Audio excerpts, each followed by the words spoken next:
சந்தோஷமா இருக்கிற தேவனுடைய பிள்ளைகள் எல்லாம் நல்லா கையை தட்டி ஆண்டவருக்கு நன்றி செலுத்தலாமே. இந்த சத்தம் போதாது, இன்னும் நல்லா சத்தமா உள்ளத்தின் ஆழத்துல இருந்து நல்லா கையை தட்டி இந்த நாள் வரைக்கும் நம்மை கத்தர் கண்ணன் மணி போல பாதுகாத்திருக்கிறார். எத்தனை பேர் உண்மைன்னு சொல்ல முடியும்? எத்தனை சூழ்நிலைகள் வந்தது, முடிஞ்சிச்சோன்னு நினைச்சோம். ஆனாலும் ஜனவரி என்றாகும் போது நல்ல வைராக்கியத்தோட என்றானோம். எத்தனை பேர் உண்மைன்னு சொல்றீங்க? ஆனா டிசம்பர் வரும்போது எத்தனை பாதாளத்தின் மரண விளிம்புக்குள்ள வந்தோம்.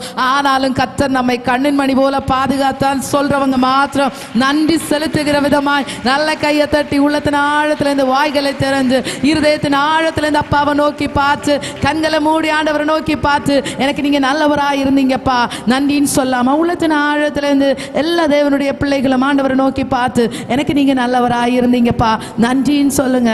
இருதயத்தின் ஆழத்துல இருந்து ஆண்டவரே எனக்கு நீங்க நல்லவராய் இருந்தீங்க, இம்மட்டும் என்னை தூக்கி சுமக்கிறதற்கு சுமந்து கொண்டு வருகிறதற்கு நானும் என் குடும்பமும் எம்மாத்திரம். எத்தனை பேர் சொல்றீங்க என் குடும்பம் எம்மாத்திரம் தகுதி இல்லை, என்னுடைய பேக்ரவுண்ட் வீக்கு தான், மோசமான நிலைமை தான், ஆனா என்னை தூக்கி சுமந்தீங்க. எத்தனை பேர் சொல்றீங்க? ஆமா, என் பின்னணியம் பார்த்தா இதுக்கு தகுதியே இல்லை, ஆனா நீங்க என்னை தூக்கி சுமந்தீங்க, அதற்காக நன்றின்னு சொல்லி ஆசையா அவருடைய பிரசனம் நிரம்பி இருக்கிற இடம் இது. அவருடைய மகிமையினால் தேவன் இந்த இடத்தை மூடி இருக்கிறார். உள்ளத்தின் ஆழத்துல இருந்து கொஞ்ச நேரம் கூட இருக்கிற இடங்களை எழுமி நின்று ஒரு 5 minutes அவருடைய நாமத்தை உயர்த்துவோமா? உண்மையிலே சேனைகளின் கர்த்தர் பரிசுத்தம் சொல்லும் போது அவருடைய மகிமை அளவில்லாமல் இறங்குறது உண்மை தானே. அவருடைய பிரசனத்தை நல்லா அளவில்லாம உணர முடிஞ்சது.